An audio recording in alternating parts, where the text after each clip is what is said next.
नमस्कार दोस्तों, आप लोगों का एक बार फिर से स्वागत है हमारे YouTube चैनल MSH क्लासेस पर। दोस्तों, आज हम लोग बनकेवरा भाग 1 में पद भाग करने जा रहे हैं, जिसमें एक कविता नीच कर्म है जो धनंजय नाथ तिवारी के द्वारा लिखी गई है। और यह एक बेहतरीन कविता है जो इंसान के जीवन मरण के बारे में बताया गया है। तो इस कविता को आप लोग ध्यान से सुनिए। ध्यान से आप लोग सुन लेंगे तो इससे संबंधित एक भी प्रश्न आपका एग्जाम में नहीं छूटेगा, ऐसा मेरा वादा है। बस आप लोगों को MSH क्लासेस पे विश्वास करना है। MSH क्लासेस पे विश्वास करके देखिए, आपका रिजल्ट 100% होगा। आप नागपुरी में 90+ स्कोर कर लीजिएगा, ऐसा वादा है। भले अगर आप लोग दूसरा सब्जेक्ट की तैयारी अगर ध्यान से नहीं कीजिएगा तो उसमें कम नंबर आ सकता है, लेकिन नागपुरी का मैं एकदम गारंटी लेता हूं कि आप अच्छे स्कोर कर लीजिएगा। तो चलिए दोस्तों, हम लोग आज ये कविता देखते हैं। यह कविता पहले हम लोग रीड करेंगे, उसके बाद इसका शब्दार्थ देखेंगे। शब्दार्थ के बाद हम लोग एक एक पद भाग उठाएंगे और उसका पूरी तरह से हिंदी अनुवाद देखेंगे। और फिर इससे संबंधित जितने तरह के भी प्रश्न बन सकते हैं उन सब को मैं यहाँ पे आप लोगों के सामने प्रस्तुत करूँगा। और आप लोग देखिएगा कि इस कविता से एक भी प्रश्न मिस नहीं होगा। तो चलिए दोस्तों, हम लोग कविता शुरू करते हैं। कविता है नीच कर्म, जो कि धनंजय नाथ तिवारी के द्वारा लिखा गया है। और इस कविता का जो राग है वह है पावस राग, अर्थात उदासी। ठीक है दोस्तों, तो आप लोग को लोकगीत में पावस पढ़ना है और यह पावस गीत का एक बेहतरीन नमूना है यह कविता, जो कि उदासी के बारे में बताता है कि किस तरह से लोग उदास हो जाते हैं अपनी ज़िंदगी से।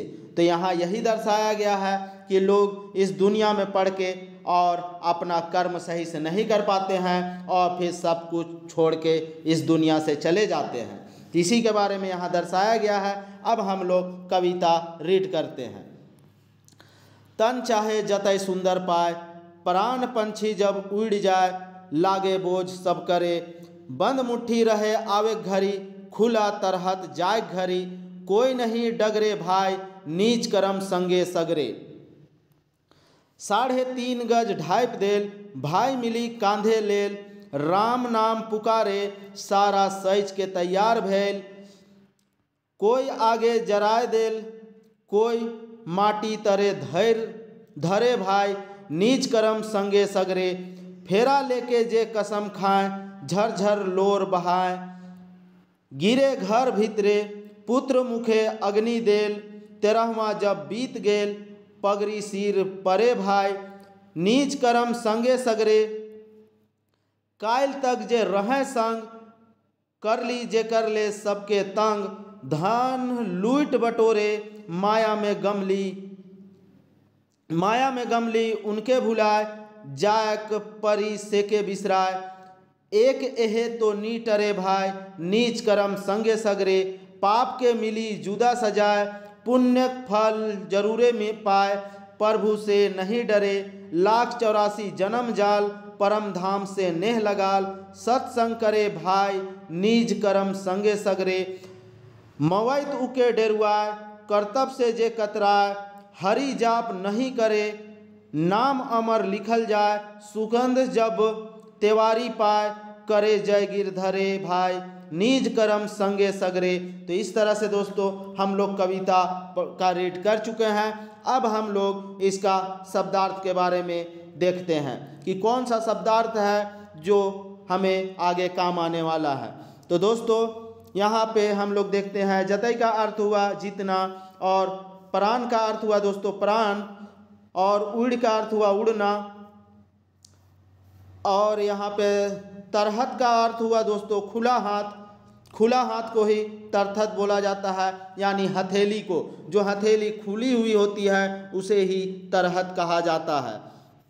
और डगर का अर्थ हुआ दोस्तों रास्ता, और नीच कर्म का हुआ पुण्य काम, अपना खुद का कर्म जो अच्छे स्वभाव का हो उसी को नीच कर्म कहा रहा है इस कविता में। आगे देखते हैं, 3.5 गज ढाइप देल, ढाइप का अर्थ हुआ दोस्तों ढकना, और फिर है आपका तैयार का हुआ तैयार, और जराए का अर्थ हुआ दोस्तों जलाना, आइये का अर्थ हुआ आग से, और माटी का अर्थ हुआ दोस्तों मिट्टी। इसी प्रकार है आगे लोर का अर्थ दोस्तों आंसू, और भीतरे का अर्थ हुआ दोस्तों अंदर, और पगड़ी का अर्थ हुआ दोस्तों जो सर पे पहनने वाला चीज़ होता है उसके बारे में, यानी कि यहाँ इस कविता में जिम्मेदारी की बात हुई है, मीन्स कि उसके सर पे ये जिम्मेदारी आ गई है। किसके सर पे? भाई के सर पे। ये जब हम लोग अनुवाद देखेंगे तब, लेकिन अगर सिंपल सिर्फ पगड़ी पूछे तो पगड़ी का अर्थ होता है दोस्तों सर पे पहनने वाला। आगे देखते हैं कायल का अर्थ दोस्तों कल होता है, कायल का अर्थ होता है कल। और आगे फिर देखते हैं लूट का अर्थ दोस्तों लूटना होता है, भुलाए का अर्थ हुआ भुलाना, जाग का तो हो गया है हम लोग का जाना, और बिसराए का अर्थ हुआ दोस्तों भूल जाना। भूल जाना और बिसराना दोनों एक ही है, और ये सिर्फ जोड़ने के लिए ऐसा दे दिया है। आगे देखते हैं पाप के मिली सजाए पुण्य, पुण्य का अर्थ हुआ दोस्तों पुण्य, प्रभु का प्रभु, और परम धाम अर्थात पूजा स्थल, और सत्संग का अर्थ हुआ दोस्तों सत्य कर्म करना, सत्य काम करना। तो इसी को अब यहाँ हम लोग का और देखते हैं। लास्ट में है दोस्तों मवैत का अर्थ हुआ मौत, और डेरुआय का अर्थ हुआ दोस्तों डराना, और कर्तव्य का अर्थ हुआ दोस्तों कर्तव्य। सुगंध का अर्थ दोस्तों सुगंध आप लोग को पता है, अब यहाँ पे और कोई भी वैसा शब्दार्थ नहीं है। तो इस तरह से हम सारे का शब्दार्थ बता चुके हैं। आप अगर इसे लिख भी सकते हैं, क्योंकि लिख लीजिएगा तो आपका ये याद हो जाएगा। अब हम लोग एक एक पद भाग देखते हैं और फिर उसका हिंदी अनुवाद देखते हैं। तो चलिए हम लोग पहला में आते हैं। पहला ये पद भाग नहीं है दोस्तों, यह धुन दिया हुआ है, आप लोग याद रखिएगा यह धुन है, यह पद भाग नहीं है। पद भाग नीचे से काउंट हुआ है, यह धुन है, इसको आप लोग देख लीजिएगा। यह प्रश्न में भी है, इसको लेके कहीं आप लोग कंफ्यूज ना होइए, यह धुन दिया हुआ है। तो चलिए अब हम लोग शुरू करते हैं। तन चाहे जतय सुंदर पाए, प्राण पंछी जब उड़ जाए, लागे बोझ सब करे, बंद मुट्ठी रहे आवेग बेरा, खुला हथरत जाए घरी, कोई नहीं डगरे भाई, नीज करम संगे सगरे। तो दोस्तों यह जो है राग लिखा हुआ है यह पावस में है। तो अब यहाँ क्या कह रहा है, कविता में कवि जी कह रहे हैं कि जब कोई इंसान क्या होता है, वह कितना भी सुंदर अपना शरीर पाले, लेकिन जब इस शरीर में जो प्राण रहता है वह पंछी की तरह अगर उड़ जाता है तो वह क्या होता है, एक बोझ बन जाता है, एक बेकार सिर्फ लाश बन जाता है, उसका कुछ काम नहीं रह जाता है।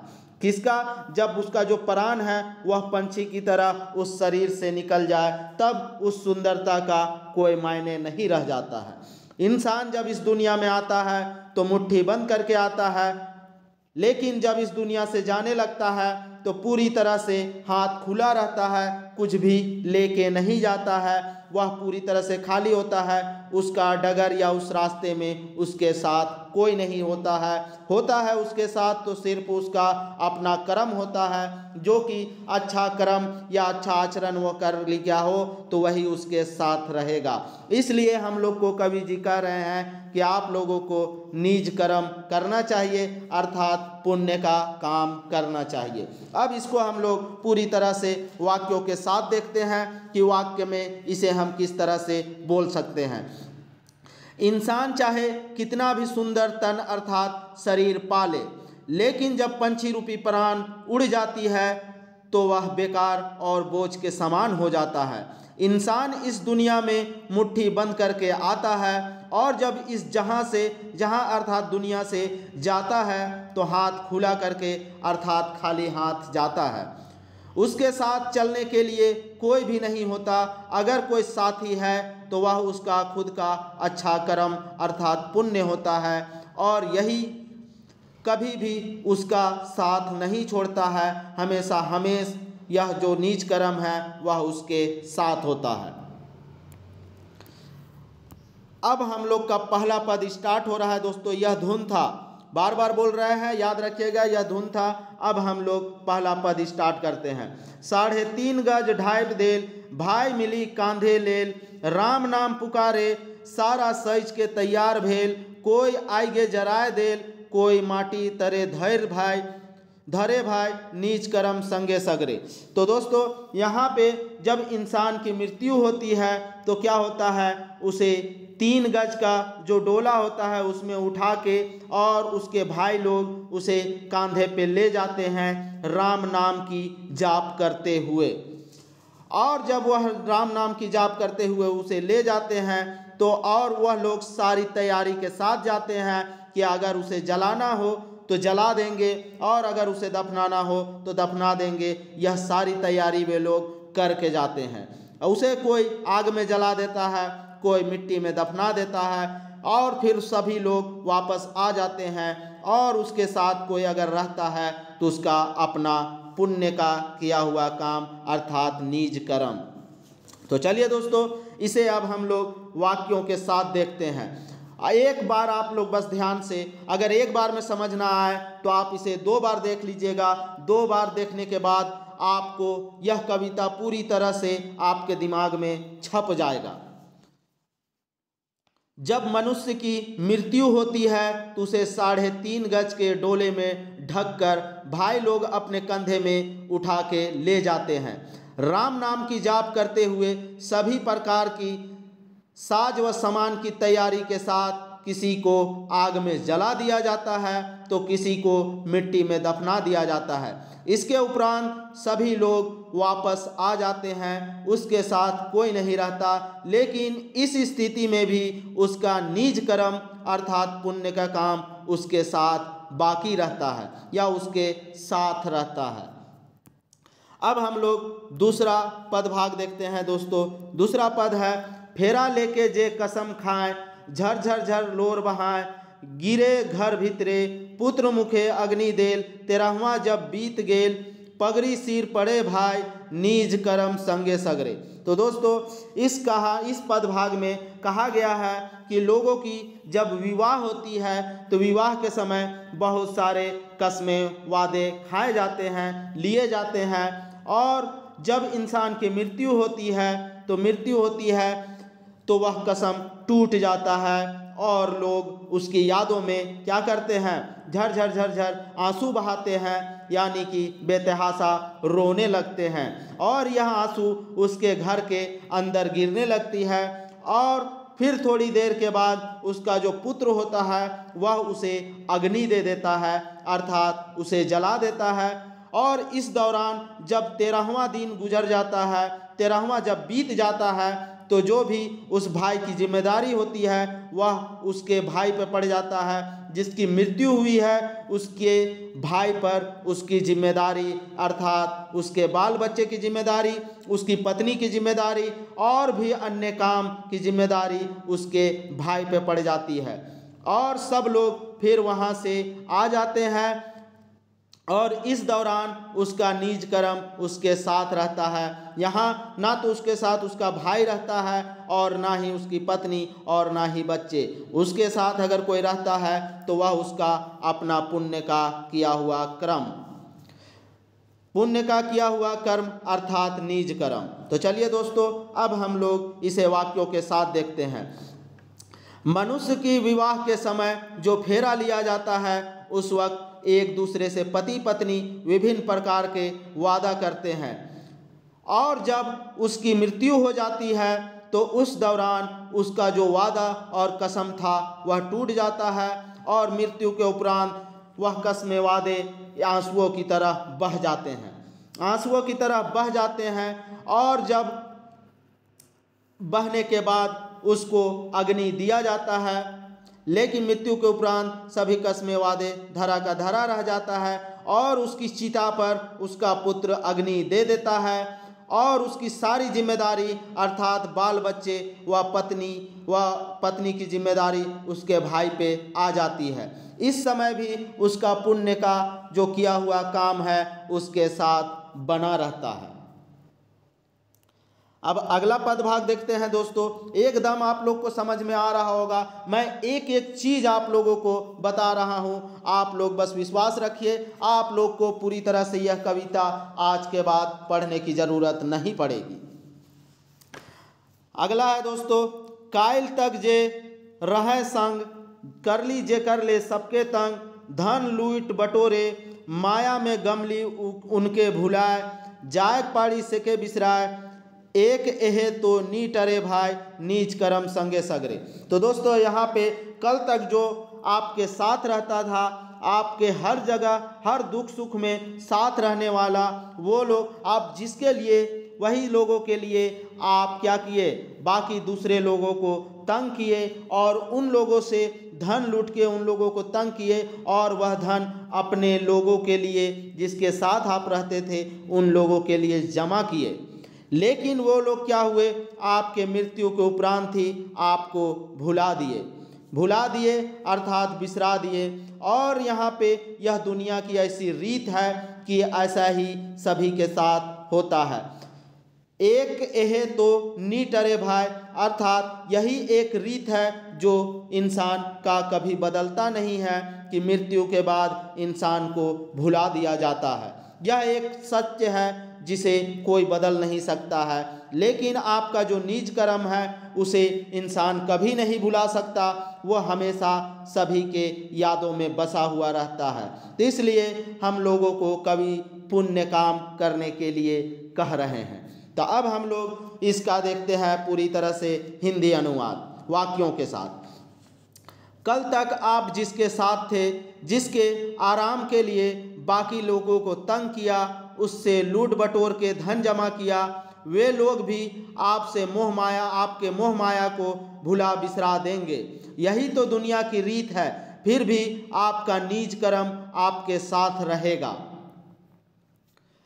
अगला पद देखते हैं दोस्तों। अगला पद है, पाप के मिली जुदा सजाए, पुण्य फल जरूरे पाए, प्रभु से नहीं डरे, लाख 84 जन्म जाल, परम धाम से नेह लगाल, सत्संग करे भाई, नीच कर्म संगे सगरे। दोस्तों जो पाप आप कीजिएगा इस दुनिया में, उसका सजा आपको अलग से मिलेगा ही। जुदा का अर्थ हुआ दोस्तों अलग से उस पाप का सजा आपको मिलेगा, लेकिन जो पुण्य किए हैं उस पुण्य का फल जरूर मिलेगा। और जो लोग पुण्य का काम करते हैं वह प्रभु से नहीं डरते हैं, चाहे आप ये जन्म में लाख जन्म ले लो, लेकिन अगर आप परम धाम से नेह नहीं लगाओगे तो आप क्या करोगे, अपनी मौत से डरोगे। इसलिए आप लोग सत्संग कीजिए, परम धाम से क्या कीजिए, नेह लगाइए, अर्थात प्रभु के चरणों में जाइए और उससे क्या कीजिए, आचरण कीजिए, प्रभु की आराधना कीजिए और अपना निज कर्म जो रहेगा वह आपके साथ रहेगा। चलिए दोस्तों अब इसको वाक्यों के साथ देखते हैं। इस दुनिया से जाने के बाद पाप का सजा आपको अलग से जरूर मिलेगा, जबकि पुण्य का फल भी पाओगे। और जो मनुष्य पुण्य करता है उसे प्रभु का डर नहीं होता। आप इस दुनिया के जंजाल में ना पड़ो और अपनी धार्मिक कृतियों से मोह लगाओ, साथ ही सत्य के रास्ते पे चलो, अर्थात अच्छा आचरण करो। यही आचरण जो है सत्य का, जो आपके साथ हमेशा रहने वाला है। अगला पद भाग देखते हैं दोस्तों, और यह इस कविता का लास्ट पद भाग है, अर्थात 5 पद भाग है इस कविता में। मवैत उके डरुआए, कर्तव्य से जे कतराए, हरि जाप नहीं करे, नाम अमर लिखल जाए, सुगंध जब तिवारी पाए, करे जय गिरधरे भाई, नीच कर्म संगे सगरे। तो दोस्तों मौत उसी को डराता है, मौत उके डरवाए, मौत उसी को डरवाता है, कर्तव्य से जे कतराए, अर्थात अपनी कर्तव्यों का जो सही से निर्वहन नहीं करता, जो अपनी कर्तव्यों से पीछे भागता है, उसी को मौत डरवाता है। और जो हरि का जाप नहीं करता है और अपनी कर्तव्यों का सही से पालन नहीं करता है, उसे मौत का डर होता है। अगर आप सही नीच कर्म कीजिएगा, नीच कर्म अगर आप लोग कर लीजिएगा, मीन से अच्छा आचरण कीजिएगा, अच्छे काम कीजिएगा समाज के लिए, लोगों के लिए, तो आप क्या हो जाइएगा, अमर हो जाइएगा। किस तरह, सुगंध की तरह, एक खुशबू की तरह आप अमर हो जाइएगा और लोगों के आसपास मिलिएगा हमेशा। तो यहाँ पे सुगंध जब तिवारी पाए, तो सुगंध जब तिवारी पाए, यहाँ पे धनंजय नाथ तिवारी जी कह रहे हैं कि मैं उस नीच कर्म का सुगंध पाता हूँ तो वह अमर की तरह लगता है, वह अमर हो जाता है।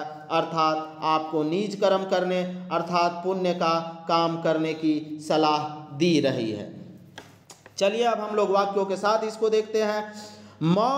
अपनी मौत से उसी को डर लगता है जो अपनी कर्तव्यों का निर्वहन सही से नहीं करता, अर्थात हरि के नाम की जाप नहीं करता। वह मनुष्य अमर हो जाता है जो ईश्वर की इच्छा के अनुसार कर्म करता है, जिसे लोग उसके मरने के बाद भी कर्म की बदौलत याद करते हैं। तो कवि कहते हैं इंसान को हमेशा अपने नीच कर्म अर्थात पुण्य का काम पे जोर देना चाहिए, क्योंकि यही तुम्हारा साथ हमेशा रहने वाला है। तो इस तरह से दोस्तों हम लोग नीच कर्म कविता का पूरी तरह से हिंदी अनुवाद देख चुके हैं। अब हम लोग इससे संबंधित जितने भी प्रश्न बन सकते हैं उन सबको बनाया हूँ। अब आप लोग देखिए प्रश्न को। तो चलिए हम लोग पहला प्रश्न आते हैं। पहला प्रश्न है दोस्तों, नीच कर्म कविता के कर रचना है क्या। कविता जब हम लोग पढ़ रहे थे तो उसी वक्त हम लोग चर्चा कर चुके हैं कि यह कविता किनकी है। तो आप लोगों को बताना है। यहाँ सब लोग तिवारी है ऑप्शन में, तो अगर कोई तिवारी से याद किए हैं तो वहाँ पे आप लोग गलत कर सकते हैं। तो इसलिए आपको पूरा नाम याद रखना है, धनंजय नाथ तिवारी। धनंजय नाथ तिवारी के द्वारा नीच कर्म कविता लिखी गई है और जो कि पावस राग में है दोस्तों। दूसरा प्रश्न देखते हैं, बनकेवरा भाग 1 में धनंजय नाथ तिवारी द्वारा रचित कौन कविता है क्या। जो बनकेवरा भाग 1 में है ऐसा कौन कविता है जो धनंजय नाथ तिवारी के द्वारा रचित किया गया है या उनके द्वारा रचना की गई है, उस कविता का नाम बताना है। पहला ऑप्शन है माटी, दूसरा मनमोहनी, तीसरा अनमोल और चौथा नीच कर्म। तो दोस्तों अभी हम लोग नीच कर्म पढ़ रहे हैं, तो यह कविता नीच कर्म होगा जो कि बनकेवरा में है और इसके रचयिता धनंजय नाथ तिवारी हैं। अगला देखते हैं दोस्तों, नीच कर्म कविता में कै गो पद भाग देवला है। आप लोग को हम बता चुके हैं कि पहला जो पद दिख रहा है वह धुन है, उसको पद में काउंट नहीं कीजिएगा, नहीं तो आपका प्रश्न गलत हो सकता है। तो यहाँ पे इस कविता में 5 गो पद भाग है, आप लोग याद रखिएगा। कितना है? 5 पद भाग है इस कविता में। किस कविता में? नीच कर्म कविता में। अगला प्रश्न देखते हैं, मनुख कर देह से परान का लागिन उड़ जाएला। मनुष्य का जो देह है, देह अर्थात शरीर से प्राण किस तरह उड़ जाती है आपको बताना है कविता के माध्यम से। पहला ऑप्शन है कोयल नियर, दूसरा ऑप्शन है कौआ नियर, तीसरा ऑप्शन है पंछी नियर और चौथा ऑप्शन है परेवा नियर अर्थात कबूतर के जैसा। तो दोस्तों यहाँ पे ये सभी पंछी है, लेकिन स्पेशल किसी का नाम कविता में नहीं दिया गया है, इसलिए आप लोग पंछी लगाइएगा।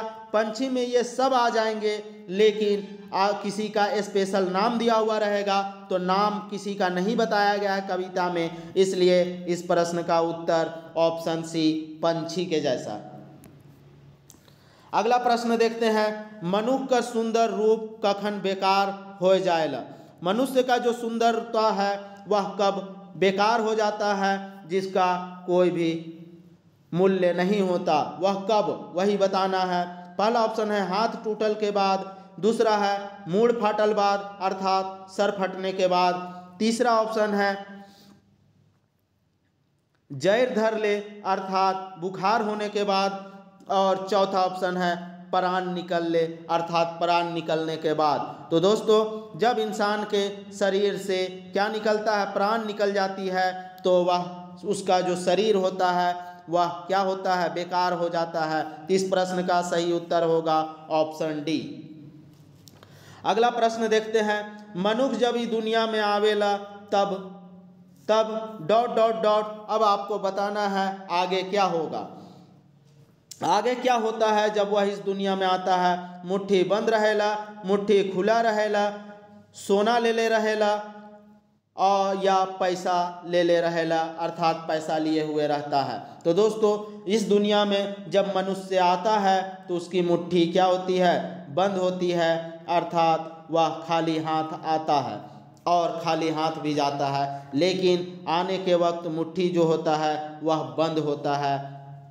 इस प्रश्न का सही उत्तर ऑप्शन ए होगा। अगला प्रश्न देखते हैं, मनुष्य के साथे हमेशा कौन रहेला? जो मनुष्य है उसके साथ हमेशा रहने वाला कौन है? पहला ऑप्शन है पत्नी, दूसरा ऑप्शन है बेटा, तीसरा ऑप्शन है माँ और चौथा ऑप्शन है निज कर्म। तो दोस्तों हम लोग कविता में देख चुके हैं कि निज कर्म जो है वह मनुष्य के साथ हमेशा रहता है। इस प्रश्न का सही उत्तर ऑप्शन डी होगा। अगला प्रश्न देखते हैं, आखिरी घर मनुष्य कर कितना बड़ रहेला? जो आखिरी घर है मनुष्य का आखिरी मंजिल वह कितना बड़ा होता है, उसका आकार बताना है जो कविता में दिया गया है। पहला ऑप्शन है 4.5 गज, दूसरा ऑप्शन है 2.5 गज, तीसरा ऑप्शन है 3.5 गज और चौथा ऑप्शन है 3 गज। तो कविता में बताया गया है दोस्तों 3.5 गज के डोला में उसे सच के ले जाया जाता है और 3.5 गज के कब्र में ही उसे या तो दफना दिया जाता है या उसे जला दिया जाता है। ठीक है दोस्तों, तो उसका आखिरी मंजिल का जो घर है उसका आकार 3.5 गज का होता है। तो इस प्रश्न का सही उत्तर ऑप्शन सी। अगला प्रश्न देखते हैं, मनुष्य कर मरल पाछे उके कंधा कौन देवी? जो मनुष्य जब मर जाता है तो उसको कंधा कौन देता है? कविता के हिसाब से बताना है, ये नहीं कि हम लोग व्यवहारिक जो देखते हैं उसके अनुसार। व्यवहारिक अलग चीज़ होता है दोस्तों, लेकिन यहाँ पे उत्तर हम लोग को कविता के अनुसार देना है। पहला ऑप्शन है बेटा हार, दूसरा ऑप्शन है भाई हार, तीसरा ऑप्शन है माँ हार और चौथा ऑप्शन है बहिन मन। तो दोस्तों बहन लोग को तो कंधा देने की बात होती ही नहीं है कहीं भी व्यवहारिक में भी, तो यह ऑप्शन कट जाएगा। अब मेरे पास 3 ऑप्शन बचा है, लेकिन कविता में दोस्तों भाई लोग को कंधा देने की बात कही गई है, तो यहाँ पे इस प्रश्न का सही उत्तर ऑप्शन बी होगा। भाई लोगों के द्वारा कंधा दिया जाता है। अगला प्रश्न देखते हैं, फेरा लेवे बेरा का करल जाएला? जब फेरा लेने लगता है इंसान तो उस वक्त क्या होता है? कविता के अनुसार आंसर देना है आप लोगों को।